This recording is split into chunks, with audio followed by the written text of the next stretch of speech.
for allowing me some time to give a presentation this afternoon. Today I'll be briefly touching the learning behavioral theory, constructivism. Here's a quick outline of what I'll be covering today. I'll start off with personal beliefs in learning and teaching. We'll have a look at what constructivism is, its strengths and limitations, constructivism in the classroom, and then a quick summary.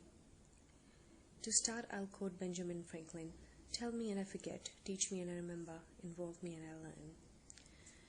So my personal beliefs about learning are that students and learning should be at heart of educational process. Students are all unique and individual and therefore all learn differently. So I'd like my classroom to cater all those needs. I would like my classroom practices to be engaging and challenge students as well as foster that deeper learning. I'd like to give my students skills to survive in today's world. For them to become creative problem solvers, critical thing is to have self-belief and resilience. Most importantly, I want learning to be an exciting journey, not only for my students but also for myself as an educator. I believe in these things as I've worked for some inspiring educators who have given me glimpses of how powerful some of these attributes can be for the students and their learning. So you will see that a lot of my beliefs align with the constructivism theory. So what is constructivism? I'd like you to think about learning in your classroom. What does it look like? Would you say it's linked to the outcome of your students' work on assessments and tests? Or do you think it's linked to students' behavior or even your own teaching? According to Piaget 2013, when students control their own learning, work out their own answers, construct their own interpretations, their learning becomes deep, more complete and embedded, thus enabling critical thinking. This is constructivism's student-centered approach. Piaget and Vygotsky are major contributors to this learning approach, and underpinning it is that the learning is constructed by the learner who is mentally and physically active in the process. Whilst these two theories share some reviews on learning being constructed by the learner, Piaget has emphasis on the learner himself as an integral part. This is psychological constructivism, which focuses on how the individual constructs their knowledge throughout the learning process. Whereas social constructivism, Vygotsky's views that the social interaction and experience play a vital role in the construction of knowledge for the learner. So constructivism in a nutshell is students, by linking what they already know to new information given, they then construct new knowledgeable, vast engaging with the environment.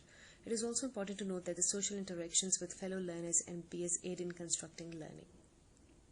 Next, I'm going to have a look at the strengths and limitations of constructivism.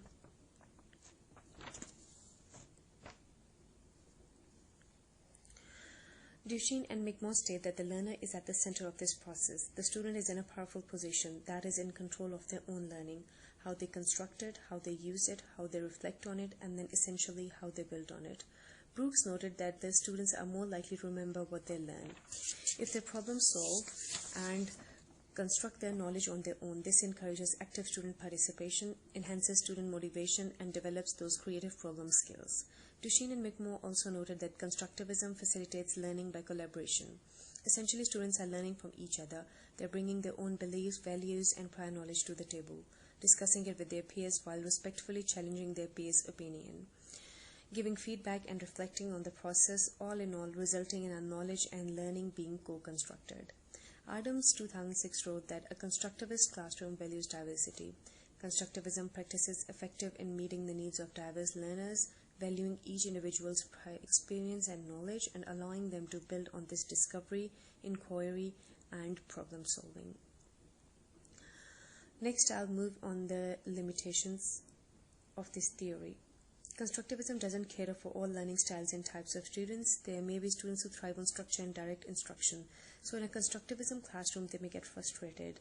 There are students who don't feel confident in collaboration sessions, don't necessarily value their own opinion, or may just copy others and go along with their ideas instead of linking their prior knowledge to construct their own learning.